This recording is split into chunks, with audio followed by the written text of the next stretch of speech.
ದಾವಣಗೆರೆ ಜಿಲ್ಲೆಯಲ್ಲಿ ಭದ್ರಾ ಬಲದಂಡೆ ನಾಲೆಗೆ ನೀರು ಬಿಡುಗಡೆ ಮಾಡುವಂತೆ ಆಗ್ರಹಿಸಿ ರೈತರು ಪ್ರತಿಭಟನೆಗೆ ಮುಂದಾಗಿದ್ದಾರೆ. ಹರಿಹರ ಹೊರವಲಯದ ರಾಷ್ಟ್ರೀಯ ಹೆದ್ದಾರಿ 48ರ ಪಕ್ಕದಲ್ಲಿ ಭಾರತೀಯ ರೈತ ಒಕ್ಕೂಟದ ನೇತೃತ್ವದಲ್ಲಿ ಪ್ರತಿಭಟನಾ ಸಭೆ ನಡೆಯುತ್ತಿದೆ. ಮಾಜಿ ಸಚಿವ ಎಸ್.ಎ. ರವೀಂದ್ರನಾಥ ಅವರ ನೇತೃತ್ವದಲ್ಲಿ ರೈತರ ಸಭೆ ನಡೆಯುತ್ತಿದ್ದು, ರಾಷ್ಟ್ರೀಯ ಹೆದ್ದಾರಿ ತಡೆಗೆ ಕೂಡ ಕರೆ ನೀಡಲಾಗಿದೆ. ರೈತರ ಪ್ರತಿಭಟನೆ ಹಿನ್ನೆಲೆಯಲ್ಲಿ ಯಾವುದೇ ಅಹಿತಕರ ಘಟನೆ ನಡೆಯದಂತೆ ಪೊಲೀಸರು ಬಿಗಿ ಭದ್ರತೆ ಕೈಗೊಂಡಿದ್ದಾರೆ. ಸ್ಥಳದಲ್ಲಿ 100ಕ್ಕೂ ಹೆಚ್ಚು ಪೊಲೀಸರನ್ನು ನಿಯೋಜಿಸಲಾಗಿದೆ. ಜೊತೆಗೆ 3 ಕೆಎಸ್ಆರ್ಪಿ ತುಕಡಿಗಳನ್ನು ನಿಯೋಜಿಸಲಾಗಿದೆ. ರೈತರು ರಾಷ್ಟ್ರೀಯ ಹೆದ್ದಾರಿಗೆ ತೆರಳದಂತೆ ಪೊಲೀಸರು ಕಟ್ಟುನಿಟ್ಟಿನ ಬಂದೋಬಸ್ತ್ ಮಾಡಿದ್ದಾರೆ. ಇನ್ನು ಚಿಕ್ಕಮಗಳೂರು ಜಿಲ್ಲೆಯ ಲಕ್ಕವಳ್ಳಿ ಬಳಿ ಇರುವ ಭದ್ರಾ ಜಲಾಶಯದ ಒಟ್ಟು ನೀರು ಸಂಗ್ರಹ ಸಾಮರ್ಥ್ಯ 186 ಅಡಿ. ಪ್ರಸ್ತುತ ಜಲಾಶಯದಲ್ಲಿ 175 ಅಡಿ ನೀರು ಸಂಗ್ರಹವಾಗಿದೆ. ಆದರೂ ಭದ್ರಾ ಬಲದಂಡೆ ನಾಲೆಗೆ ನೀರು ಬಿಡುಗಡೆ ಮಾಡದಿರುವುದಕ್ಕೆ ರೈತರು ಆಕ್ರೋಶ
ಈ ಬಾರಿ ಮುಂಗಾರು ಮಳೆ ಕೊರತೆಯಿಂದಾಗಿ ದಾವಣಗೆರೆ ಸೇರಿದಂತೆ ಮಧ್ಯ ಕರ್ನಾಟಕದ ಹಲವು ಭಾಗಗಳಲ್ಲಿ ಬರದ ಛಾಯೆ ಆವರಿಸಿದೆ.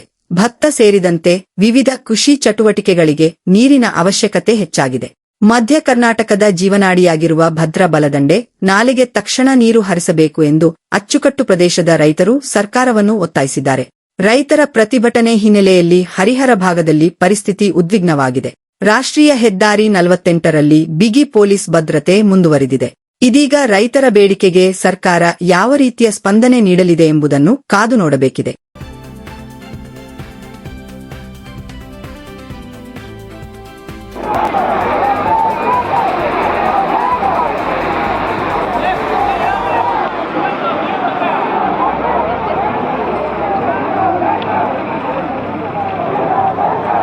School bus